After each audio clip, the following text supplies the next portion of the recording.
ভুলবো না ভোলা যায় নাকি মাহে রমজানের স্মৃতি। ভুলবো না ভোলা যায় নাকি মাহে রমজানের স্মৃতি। এই মাসের কত ফজিলত জানো কি মুসলিম জাতি। ভুলবো না ভোলা যায় নাকি মাহে রমজানের স্মৃতি। ভুলবো না ভোলা যায় নাকি মাহে রমজানের স্মৃতি।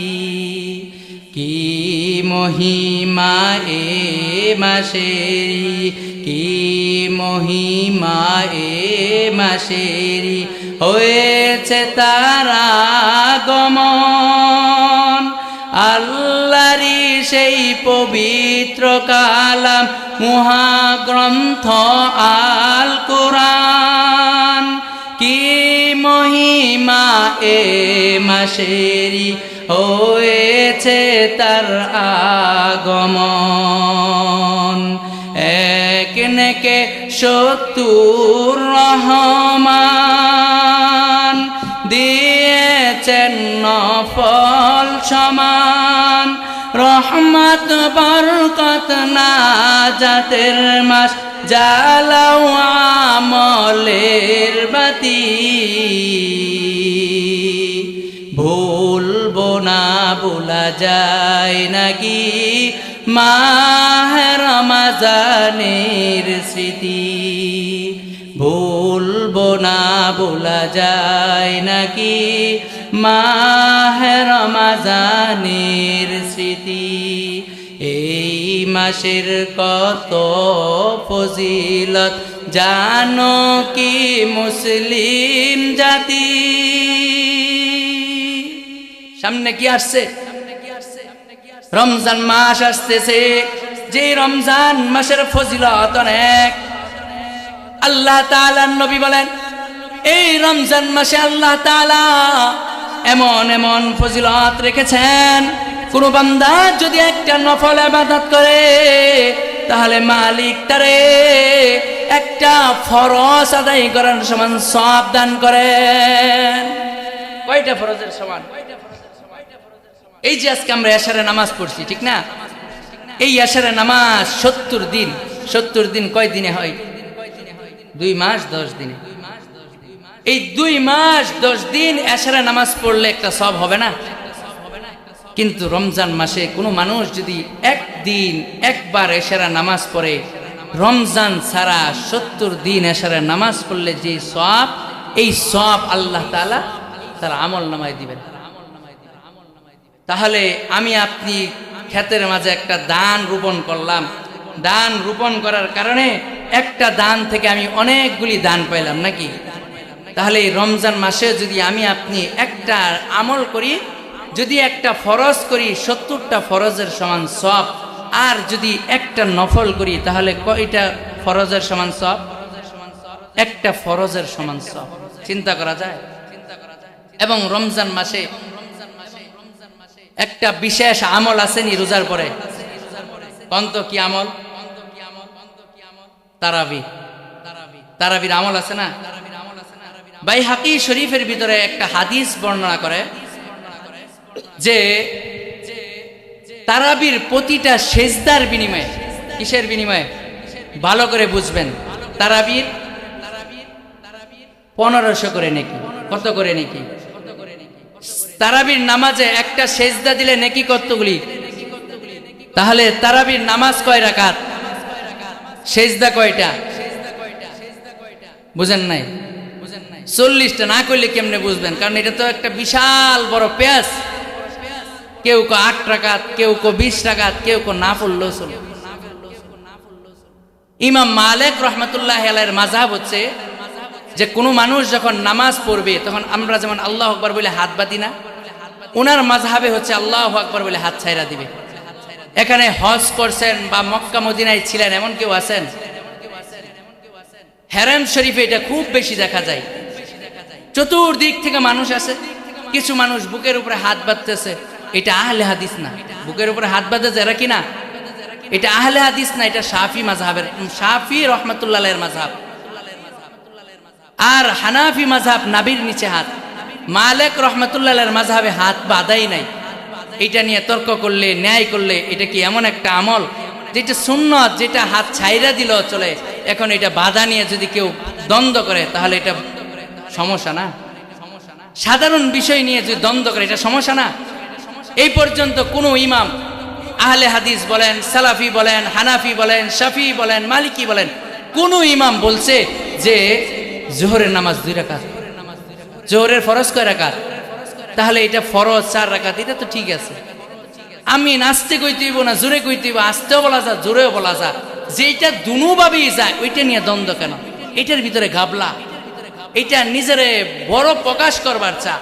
একবার এক লোক সে বক্তা হবে, বয়ান করে বক্তা হবে, সে ফতোয়া দিয়েছে যে ডাউল খাওয়া আলুর ভর্তা খাওয়া হারাম।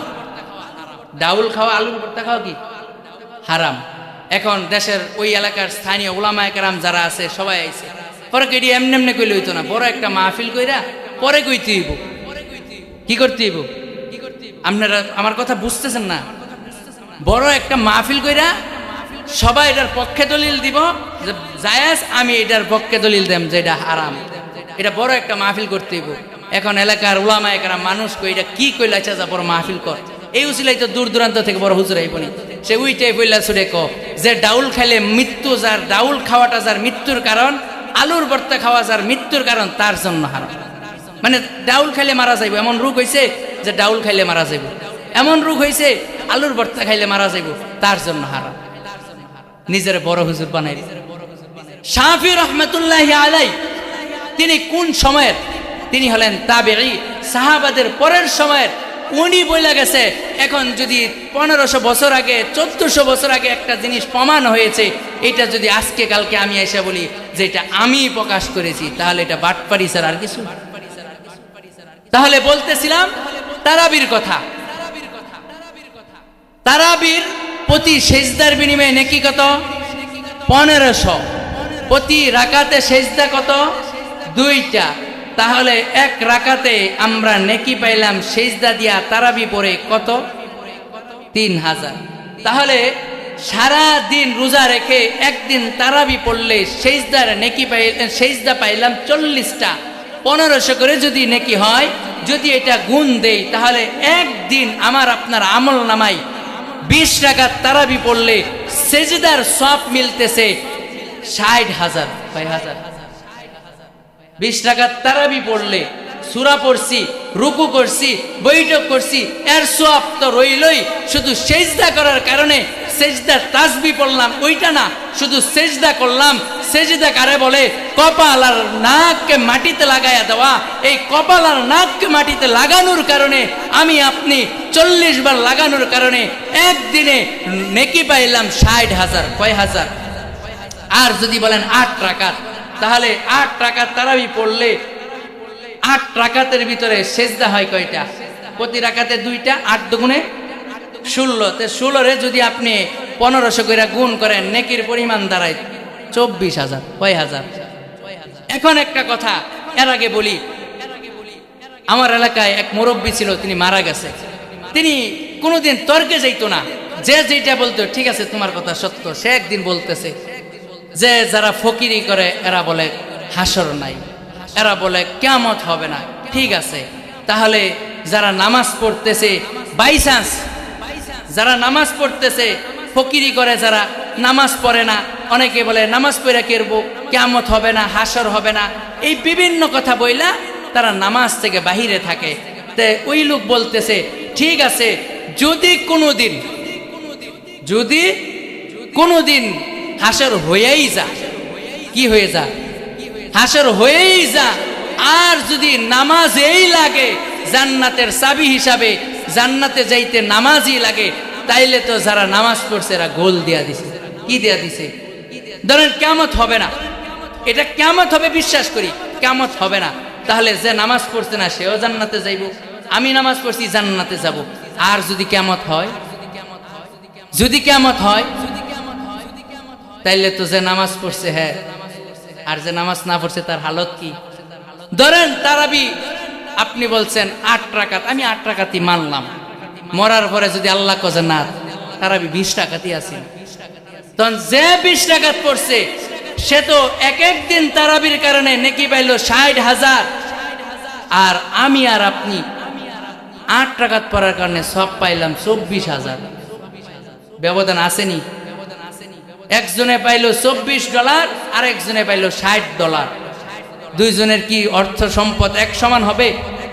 দুনিয়াতে চলতে গেলে কি লাগে? আপনারা দুনিয়াতে চলেন না? দুনিয়াতে চলতে গেলে কি লাগে? টাকা লাগে। পরকালে চলতে গেলে নেকি লাগবে। এখন আপনাকে বলছে যে আপনার মোটামুটি সংসারে হিসাব করলেন 10,000 টাকা হইলে সংসার চলে, কিন্তু আপনাকে অফার করলো 20,000 টাকা দিবে, আপনি কি 8,000 টাকা 10,000 টাকার চাকরি করবেন, না আপনি 20,000 টাকার চাকরিতে যাবেন? কি লিগা? বেশি টাকা হলে আপনি জীবন ব্যবস্থা সুন্দর হবে, সামাজিক পদোন্নতি হবে, সামাজিক মর্যাদা পাবেন। কিয়ামতের দিনে তো যার বেশি নেকি থাকবে সেই বেশি পাবে। তাহলে হিসাবটা শেষ করি। এভাবে আস্তে আস্তে যদি আপনি এরকম ভাবে 60,000 যদি তারাবি 29টা হয়, কারণ আরবি মাস 29-30-এ হয়, তাহলে আমরা 29টা দৈরেই হিসাব করি 60,000 করে যদি 29 হয়, তাহলে আপনি 1 বছরে নেকি পাচ্ছেন 1,70,40,000। 1,70,00,000 এক রমজানের তারাবির সেজদার বিনিময়ে। কেইসের বিনিময়ে? সেজদার বিনিময়ে। আর যদি আপনি 60কে যদি আপনার 30 দিন ধরে গুনি 30 তারাবিতে গুনি, তাহলে আপনি পাচ্ছেন 1,80,00,000। কত? যদি তারাবি 30টা হয় 60,000 করে প্রতিদিন, তাহলে এক মাসে নেকি পাচ্ছেন কতগুলি? 1 কোটি। আর যদি আপনি 8 রাকাত করে পড়েন তাহলে সব হবে 24,000। এই 24,000কে যদি আপনি 30 দিন ধরেন তাহলে আপনার নেকি হবে 7,20,000। কত? কই হচ্ছে 1,80,00,000 আর কই 7,20,000 সমান হইল? এখন আপনি প্রশ্ন করতে পারেন, যার কথা আপনি শুই না 20 রাকাত তারাবি উমর রাদিয়াল্লাহু তাআলা আনহুর খেলাফত আমল থেকে যেইটা ধারাবাহিক তরতিব অনুযায়ী আমার আপনার পর্যন্ত আসলো, ওই আমলকে আপনি বাদ দিয়ে একজনের কথায় আপনি আমল ছাইরা দিলেন। আপনার কথা মেনে নিলাম, যদি 8 রাকাত তারাবি হয় তাহলে তো আমি আপনি 8 রাকাতের উপরে পড়েছি, অতিরিক্ত সওয়াব না পাইলে কমপক্ষে 8 রাকাতের সওয়াব হইলো পাবো কিনা? আর যদি আল্লাহ বলে 20 রাকাতই তারাবি ছিল, তাহলে আমার আপনার ওই দিন দশা হবে কি? আল্লাহ তাআলা এই কারণে সূরাতুল আবাসের শেষ দিকে জানা দেয়, ইয়াউমা ইয়াফিরুল মারউ মিন আখি ওয়া উম্মিহি ওয়া আবি ওয়া সাহিবাতিহি ওয়া বানি। হে ঈমানদার মুসলমান, সাবধান হয়ে যেও, এমনই এক সন্ধিক্ষণ তোমার সামনে আছে, যেই দিন মা তার সন্তানকে চিনবে না, যেই দিন সন্তান তার মাকে চিনবে না, বাবা তার সন্তানকে চিনবে না, সন্তান তার বাবাকে চিনবে না, আপন বলতে কেউ কাউকে চিনবে না। এমনই একদিন আসবে যেই দিন কেউ কাউকে চিনবে না। সেই দিন নবী উম্মতি উম্মতি করে কান্না করতে থাকবে। সেই দিন নবী আমার আপনার জন্য চিন্তা করবে। সেই দিন যদি নবী শুনে যে আমি উম্মত তোমার জন্য 20 টাকার তারাবি রেখে আসছিলাম, আর তুমি একজনের কথা শুনে তুমি দীর্ঘদিনের আমল, যেটা তোমার বাপ দাদা, এমন এক আমল না যেটা ভুল আমল, যেটা সাহাবী থেকে আমার সাহাবী থেকে এসেছে, সেই সাহাবীদের আমলকে তুমি তোয়াক্কা করলা না, তার আমলকে তুমি বাদ দিয়া নিজে নিজে একটা আমল বানায়া নিলা। একজনের কথা শুনলা, আর তুমি যাচাইয়ের প্রয়োজন মনে করলা না। তোমার বাচ্চাকে স্কুলে পড়াবে, যাচাই করলা। তোমার মেয়েকে বিয়ে দিবে, কত ঘর তুমি দেখলা, কত বাড়ি তুমি দেখলা, কত ছেলেই যুবক না তুমি যাচাই বাছাই করলা। কিন্তু তুমি 20 টাকাতের জায়গায় 8 টাকা পায়াই তুমি এটা নিয়ে দৌড়াইলা। তুমি আর 20 টাকারটা নিয়ে একবারও তুমি যাচাই করলা না, একবারও তুমি চিন্তা করলা না। উম্মত, আজকে তুমি আমার সামনে থেকে দূরে চলে যাও, সোহকান দূর হয়ে যাও। এই কথা যদি বলে ফেলে ওই দিন আমার আপনার হালত কি হবে? এই কারণে আমলের ক্ষেত্রে আমরা আমল কার করব, কোন আমল করব, এটা আমাকে আপনাকে যাচাই করতে হবে। এখন আপনি একটা প্রশ্ন করতে পারেন, তাহলে হুজুর আমল কোনটা করব? পৃথিবীতে মাযহাব 4টা, 4 মাযহাব বলল কেন? কোরআন একটা, হাদিস একটা প্রশ্ন থাকে না? আমি আপনাদেরকে সর্বোত্তম বোঝানোর চেষ্টা করতেছি, অনা কোয়েন তাইলে বুঝতেছেন। আমাদের একটা প্রশ্ন আছে না, মাযহাব 4টা কেন? মাযহাব, কোরআন শরীফ কয়টা? নবী কয়টা? কাবা কয়টা? কেবলা কয়টা? তাহলে নামাজের মধ্যে কেউ হানাফি, কেউ শাফি, কেউ মালিকি, সব বাদ দিয়ে একটা এগুলি ভালো হইতো। এটাই তো আমার আপনার যুক্তির দাবি নাকি? কিন্তু ভৌগোলিক যে জ্ঞান, ওইটা আমার আপনার পর্যাপ্ত না থাকার কারণে, আমি আপনি পৃথিবীর সমগ্র প্রান্ত না ঘোরার কারণে আমি পৃথিবী সম্পর্কে জানি না।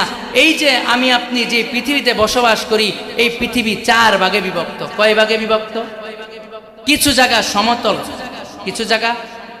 কিছু জায়গা পাহাড় কেন্দ্রিক, কিছু জায়গা মরুভূমি কেন্দ্রিক, কিছু জায়গা পানি কেন্দ্রিক। এখন পৃথিবী যেহেতু 4 ভাগে বিভক্ত, 4 জায়গার জীবন পরিচালনার ক্ষেত্রে যে নিয়ম মেনটেন আমরা করি, এই আমাদের জীবন ব্যবস্থা কি একরকম না 4 রকম? যেই ব্যক্তি বাড়িতে আছে তার নামাজ, আর যে সফরে আছে তার নামাজ একরকম? সফরে গেলে 4 রাকাত ফরজ, 2 রাকাত, আর বাড়িতে থাকলে 4 রাকাত। তাহলে আমি একই এলাকায় রইলাম, একই দেশে রইলাম, শুধু আমার সফর কেন্দ্রিক জীবন হওয়ার কারণে নামাজ কমে গেল, আর আমি মুকিম বাড়িতে থাকা অবস্থায় আমার নামাজ বেড়ে গেল। এইখানে যুক্তি খুঁজি না। এখন আমরা সমতল ভূমি, আমরা যে ভারত, পাকিস্তান, এই যে অঞ্চলগুলি আছে, এটা আমাদের সমতল ভূমি। আর সমতল জায়গায় মানুষ বেশি থাকে না পাহাড়ের উপরে? সমতল ভূমিতে বেশি থাকে না মরুভূমিতে? সমতল ভূমিতে বেশি থাকে না নদীর উপরে বেশি? সমতল ভূমির কেন্দ্রিক মানুষগুলির জীবন কিভাবে চলবে? নবী তো পানিওয়ালার মাসালাও বলেছেন, নবী তো পাহাড়ওয়ালার মাসালাও বলেছেন, নবী তো মরুভূমির ওয়ালার নবীও, তার কারণে মরুভূমির মাসালাও বলেছেন। নবী তো সমতল ভূমির নবী, তিনি তো সমতল ভূমির মাসালাও বলেছেন। তিনি আসমানের নবী, তিনি জমিনের নবী, কুল কায়নাতের নবী। এই কারণে কুল কায়নাতের জীবন ব্যবস্থায় নবী বলে দিয়েছেন। এই কারণেই তো নবী মেরাজ করেছেন।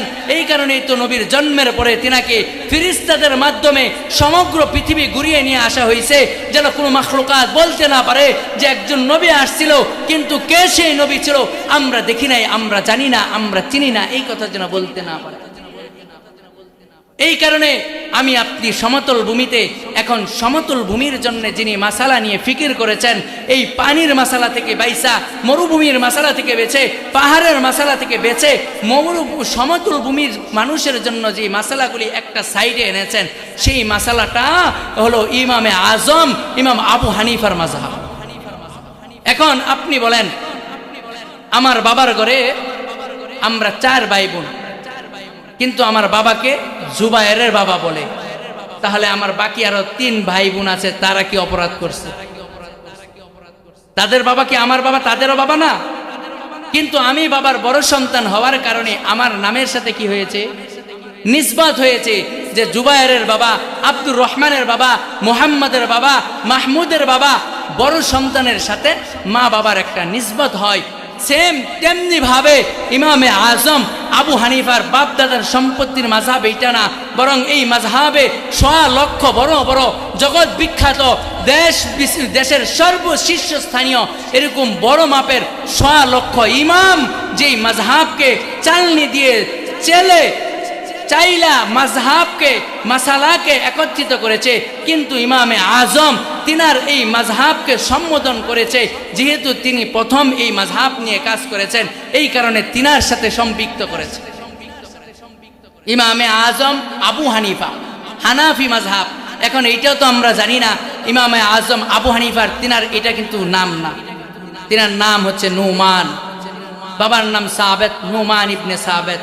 তিনার মেয়ে একদিন দেখে বাবা আবু হানিফা তিনি অনেক ব্যস্ত, মানে পেরেশানির ভিতরে আছে, বলে বাবা আপনি পেরেশানিতে, বলে এই উমুক এলাকার মহিলারা একটা মাসালা আমাকে জিজ্ঞাসা করেছে, এখন আমি ওই মাসালাটা নিয়ে বড় পেরেশানিতে আছি, বলে আপনি বলেন।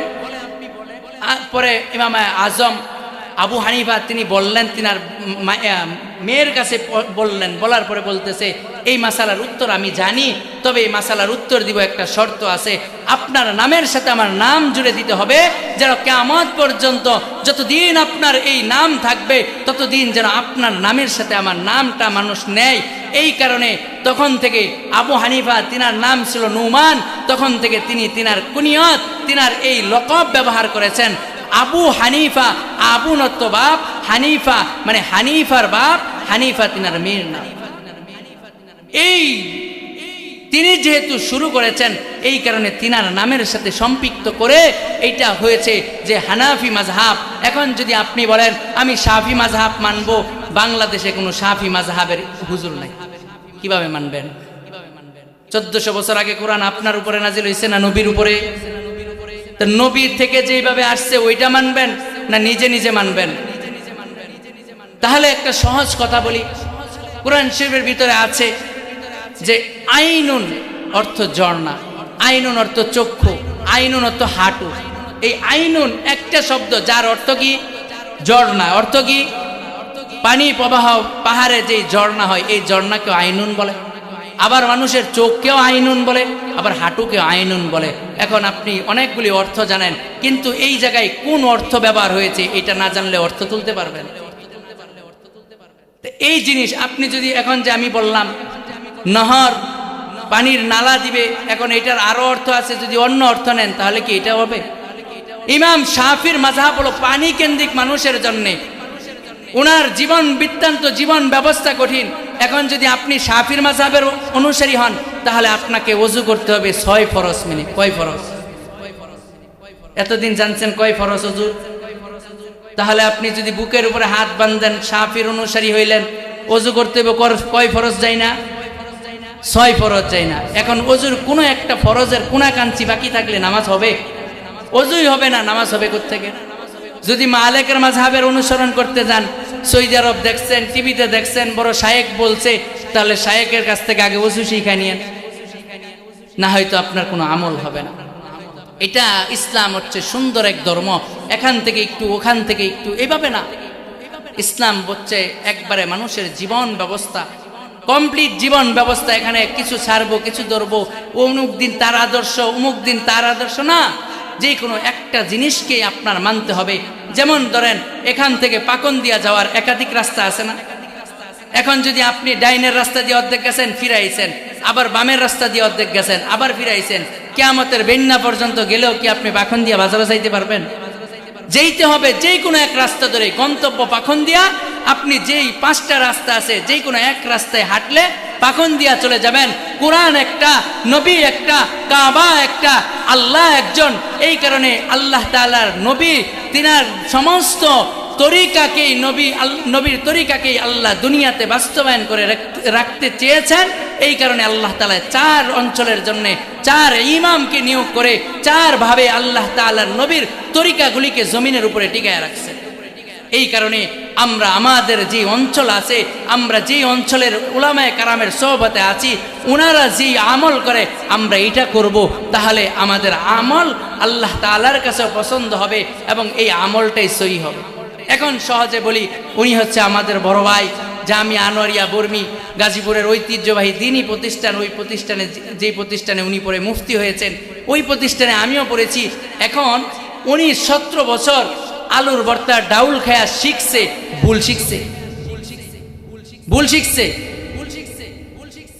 কিতাব দেখে দেখে, কোরআন ধরে ধরে, সনদ হাদিস পড়েছে, এইগুলি কি ভুল পড়ছে? উনি কি আল্লাহ তাআলার কিয়ামতের বয়ান কোরআন থেকে শুনে নাই? জান্নাতের আলোচনা শুনে নাই? উনি কি এটা জানে না ভুল পথে আমলে সলেহ শুদ্ধ আমল না হইয়া অশুদ্ধ আমল হইলে জাহান্নামে যেতে হবে?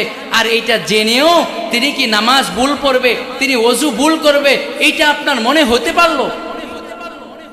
তাহলে তো এটা যদি আমি মনে করি আমার থেকে আহাম্মক, আমার থেকে গাদা, আমার থেকে নাদান এই জমি তো আর গাছে ধরে না। 17 বছর একজন মানুষ আমল করছে, 17 বছর শিখছে, সে শিখা ভুল। আপনি একদিন একজনের কাছ থেকে শুই না আপনি সঠিক না। এই মাসালাগুলি মদিনা মরুভূমি, মক্কা মরুভূমি, পাহাড়ের পাশে, সমুদ্রের পাশে এরকম ওই অঞ্চলের মানুষগুলিও আসছে, ওই অঞ্চলের মানুষগুলিও থাকতো। ইমাম মালিক তিনি মক্কায় ছিলেন, তিনি বাদশাহ হারুনুর রশিদ বাদশাহ ইমাম মালিককে বলছিল যে ইমাম সাহেব, আমি আপনার মাযহাবটা কাবার দেওয়ালের লেখে টাঙ্গিয়ে দেই যাতে পৃথিবীর সমস্ত মানুষ আপনার মাযহাবকে অনুসরণ করে, ইখতিলাফ দ্বিমত যাতে না থাকে। ইমাম মালিক বলেছিল ইসলামের প্রতিটা বিধানের ব্যাপারে দ্বিমত থাকবে, একাধিক মত থাকবে, এটাই ইসলামের সৌন্দর্য। আজকে পর্যন্ত কোরআনের তাফসীর কেউ কমপ্লিট করে লেখে শেষ করতে পারছে? এটা কি মনে হয় আপনাদের? কম বেশ কি আপনারা ইসলাম সম্পর্কে জানেন না, কোরআন সম্পর্কে জানেন না? আজকের দিন পর্যন্ত কোরআনের তাফসীর কমপ্লিট, এরপর আর তাফসীর হতে পারে না এমন কোন মুফাসসির তাফসীর করতে পারছে? এইটাই হচ্ছে কোরআনের গভীরতা, এইটাই হচ্ছে মালিকের কথা। মালিকের কথা গোলাম পরিপূর্ণ বুঝবে না, মালিকের কথা বুঝতে আরেক মালিক লাগবে। আর আমাদের মালিক কয়জন? তাহলে আমাদের মালিকের কথা আমরা বুঝতে বুঝতেই জীবন চলে যাবে, আর সর্বশেষ বুঝ হবে কিয়ামতের ময়দানে মালিককে দেখে। এই কারণে যেই কথা বলতেছিলাম, এইটা আমলের মৌসুম, যেই মৌসুমে আমাদের আমল নষ্ট করার জন্য শয়তান বিভিন্নভাবে উৎ পেতে আসে। আল্লাহ তাআলার নবী হাদিসের ভিতরে বলেন, যেই দিন জান্নাত খোলা হয় সেই দিন আল্লাহ, রমজান চলে আসে সেই দিন জান্নাতের দরজা খুলে দেয়।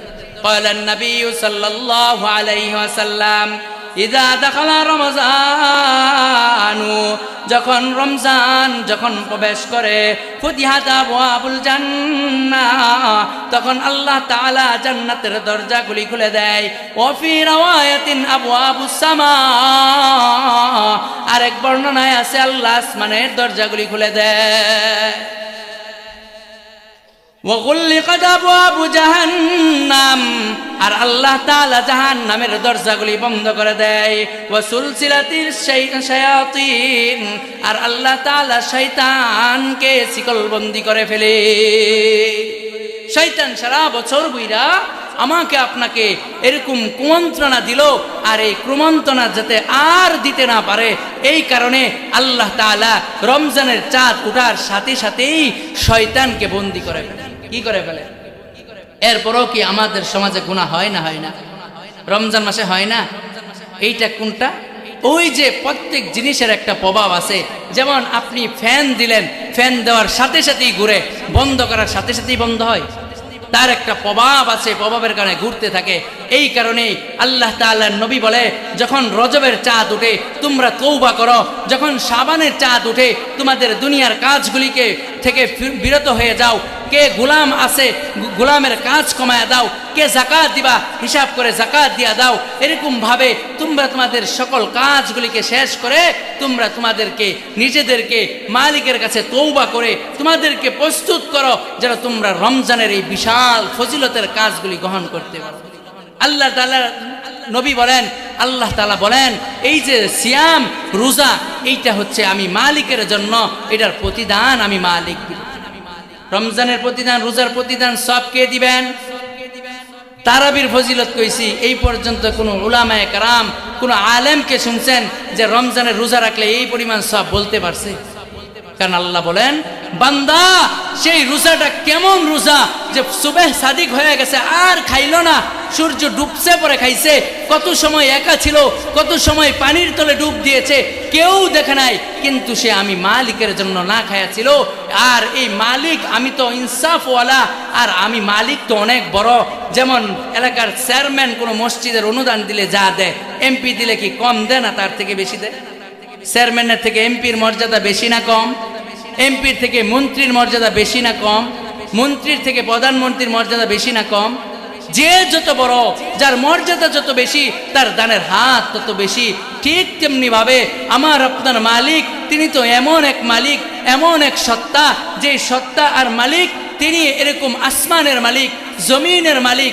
এই কারণে এই মালিক যখন আমাকে আপনাকে দিবে, এমন ভাবে দিবে যে এটা দুনিয়াতে আমি আপনি কল্পনাও করতে পারবো না। কি করতে পারবো না? তাহলে রমজান মাসে আমরা কি করব? সেহরি খায়া এক লম্বা ঘুম দেবো, 12টার সময় উঠবো, আসরের পরে ইফতারি, জোহরের পর থেকে ইফতারি কিনবো, বেচবো, মাগরিবের আজান দিলে ইফতার খায় আবার আমরা আগের হালতে চলে যাবো। এমন দুই জিনিস মানুষকে সুপারিশ করবে। কয় জিনিস? এর মাঝে একটা হলো রোজা। ক্বালান নাবিয়্যু সাল্লাল্লাহু আলাইহি ওয়াসাল্লাম আসিয়ামু ওয়াল কুরআনু ইয়াশফাআনি লিল আবদ। কিয়ামতের দিন আল্লাহ তাআলার কাছে রোজা আর কোরআন আল্লাহর কাছে সুপারিশ করবে। রোজা বলবে, ওগো মালিক আল্লাহ, তোমার বান্দাকে আমি অশ্লীল কাজ থেকে, পানাহার থেকে, খাওয়া খাদ্য থেকে আমি বিরত রেখেছিলাম। আর কোরআন বলবে, ওগো মালিক আল্লাহ, তুমি কোরআনকে যদি তোমার কালাম বইলা শিকার দাও, তাহলে তোমার এই বান্দারে মাফ কইরা দাও, এই বান্দারে জান্নাত দিয়া দাও। কারণ আমি এই কোরআন এই মানুষটাকে রাতের বেলা ঘুমাইতে দেই নাই। ঠিক তেমনি ভাবে যেই মানুষগুলি কোরআন তেলাওয়াত করবে, যেই মানুষগুলি রমজানে কোরআন তেলাওয়াত শুনবে, যেই মানুষগুলি বছর বইরা কোরআন তেলাওয়াত শুনবে, যেই মানুষ কোরআন তেলাওয়াতের পেছনে মেহনত করবে, যেই মানুষগুলি কোরআন শিখছে তাদেরকে সম্মান করবে, যেই মানুষ তাদের সন্তানকে দিয়া কোরআন শিখাবে, আল্লাহ তাআলা কাল কিয়ামতের দিন যখন কাহারিয়াতের সুরত ধরে বসবে, ওই মুহূর্তে কোরআন তার জন্য সুপারিশ করবে। जिस शख्स ने कुरान को सीने में बसाया, जिस शख्स ने कुरान को सीने में बसाया, फिरदौस मुअल्ला में मकान अपना बनाया, फिरदौस मुअल्ला में मकान अपना बनाया। जिस शख्स के औलाद हुई हाफिज कुरान, जिस शख्स के औलाद हुई हाफिज कुरान, माशर में मिलेगा उसे ताज दुर्खशान, माशर में मिलेगा उसे ताज दुर्खशान। 10 अहल जहन्नम की सुपारिश ओ करेगा, 10 अहल जहन्नम की सुपारिश ओ करेगा, फिरदौस मिलेकर उन्हें साथ चलेगा, फिरदौस मिलेकर उन्हें साथ चलेगा। आलेमेर माता पिता কত ভাগ্যবান, হাফেজের মাতা পিতা কত ভাগ্যবান। রোজ হাসরে মাথায় হবে তাজ পরিধান, ওরে হাসরেরই কঠিন মাঠে হবে হাহাকার। সেই মুহূর্তে দেখবে সবাই, সেই মুহূর্তে দেখবে সবাই কি না চমৎকার। প্রশ্ন হবে মুকুট মাথায় কে বাঁকারা হয়, উত্তর হবে আলেমেরি মা বাপ তাহারা, উত্তর হবে জবাব হবে আলেমেরি মা বাবা তাহারা, জবাব হবে হাফেজেরি মা বাবা তাহারা। এই কোরআন যে মানুষগুলি শিখবে, যাদের সন্তানেরা শিখবে, কাল কিয়ামতের দিন ওই সন্তানের মা বাবাদেরকে এমন মুকুট পরায়া দেওয়া হবে, যেই মুকুট মাথার উপরে থাকার পরে কিয়ামতের ময়দানে মানুষগুলি দেখবে, হায় হায় এত সুন্দর মুকুটওয়ালা মানুষ এইটাকে। ভুলবো না, ভোলা যায় নাকি, মাহে রমজানের স্মৃতি ভুলবো না ভোলা যায় নাকি মাহে রমজানের স্মৃতি। এই মাসের কত ফজিলত জানো কি মুসলিম জাতি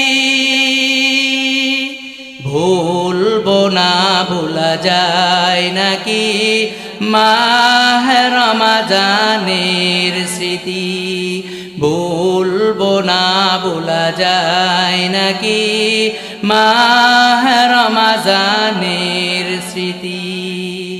কি মহিমা এ মাসেরি কি মহিমা এ মাসেরি হয়েছে তারা আগমন আল্লাহরি সেই পবিত্র কালাম মহাগ্রন্থ আল কুরআন।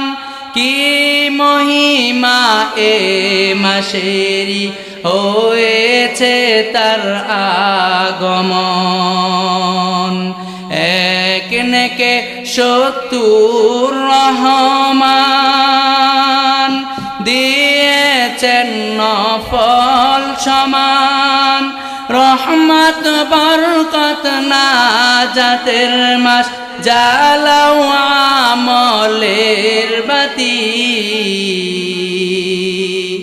ভুলবো না ভোলা যায় নাকি মাহে রমজানের স্মৃতি ভুলবো না ভোলা যায় নাকি মাহে রমজানের স্মৃতি। এই মাসের কত ফজিলত জানো কি মুসলিম জাতি। তাহলে এই রমজান মাসের ফজিলত কি কম না বেশি? এই রমজান মাসের ফজিলত কুরআন নাজিলের কারণে ফজিলত। এই রমজান মাসে একটা রাত আছে যে রাত 1000 মাসের থেকে উত্তম, জানা আছে? সেই রাত কোন রাত? লাইলাতুল কদর, যা 83 বছর 4 মাসের থেকেও বেশি সময়। 1000 মাস মানে 83 বছর 4 মাসের থেকেও বেশি। তাহলে কোনো মানুষ যদি ওই রাতে ইবাদত করে তাহলে সে 83 বছর 4 মাসের থেকেও বেশি ইবাদতের কি পাবে? এখন যদি ওই দিন খিচুড়ি বিরিয়ানি তেহারি এই হে হালুয়া বা কুমডাকুম কইরা যদি শেষ করি পামু? এই কারণে কদর এইটা অনেক দামি এক রাত। এই দামি রাতকে আমরা কদর করব। যদি করতে পারি ওই রাত আমাদেরকে কদর করবে। আমাদের হায়াত, আল্লাহর নবী বলেন আমার উম্মতের বেশিরভাগ হায়াত হবে 60 থেকে 70 বছর, আর আমাদের এই গড় হায়াতের থেকেও বেশি এক রাতের কারণে পায়া যাব। জীবনে এমন 10 রাত পাইলে 10 মানুষের সমান হায়াতের ইবাদতের সওয়াব পায়া যাব। এই কারণে শেষ কথা যেটা থাকবে এইটা হচ্ছে সামনে যে রমজান, এটা আমলের মাস। আমরা এই মাসকে গুরুত্ব দিব, এই মাসে আমরা আমল করব, এই মাসকে হেলায় খেলায় নষ্ট করে দিব না। এই মাসের গুরুত্ব ফজিলত অনেক বেশি। এইটা নিয়ে প্রত্যেক মহল্লায় মহল্লায় মসজিদে ইমাম সাহেবরা তাদের জানা অনুযায়ী জ্ঞান অনুযায়ী বয়ান করে থাকে। আমরা সেই বয়ানগুলি শুনবো। যেই বিষয় আমার কাছে অস্পষ্ট ওই বিষয়গুলি নিয়ে আমি তাদের উলামায়ে কেরামের কাছে বসবো, তাদের কাছ থেকে জানবো, তাদের কাছ থেকে শিখবো। আর বিশেষ করে আমি যেই সূরাগুলি জানি এই সূরাগুলি আবার দোহরাবো। এই সূরাগুলিকে আমি আবার ইমাম সাহেবকে শোনায়া সহি শুদ্ধ আছে কিনা এইটা দেখবো। হাঁটতে চলতে বসতে আমি সূরাগুলি পড়তে থাকবো, যাতে আমার রমজান মাসটা কুরআন তেলাওয়াতের মাস হয়। রমজান মাস যেন জিকিরের মাস হয়, রমজান মাস যেন ইবাদতের মাস হয়, রমজান মাস যেন হেলায় খেলায় বাবা নষ্ট না কইরা দেয়। এইটা বড় দাম, এইটা মরার পরে বুঝে আসবে, এমনি বুঝে আসবে না। আজকে এই যে আয়োজন করা হয়েছে মৃত মানুষের জন্য, এই রমজান মাসের যেই দিন চাঁদ উঠবে ওই দিন থেকে সমস্ত যারা গুনাহগার ঈমানওয়ালা তাদের কবরে আযাব বন্ধ হয়ে যাবে। আর আমরা যদি দোয়া করি তাদের উত্তরাধিকারী হয়ে যদি আল্লাহর কাছে ক্ষমা চাই, আল্লাহ আমাদের দোয়ার উসিলায় তাদের কবরের আযাব চিরতরে বন্ধ করে দিতে পারে। এই কারণে তাদের জন্য দোয়া করব। আল্লাহ তাআলা আমাদের সকলকে যেই কথাগুলি বললাম, প্রথমে আমাকে যারা শুনলেন, যেই পর্যন্ত মাইকের আওয়াজ গেল, পর্দার আড়ালে মা বোনেরা শুনেছে, সকলকে আল্লাহ এই কথাগুলি বুঝে আমল করার তৌফিক দান করুক।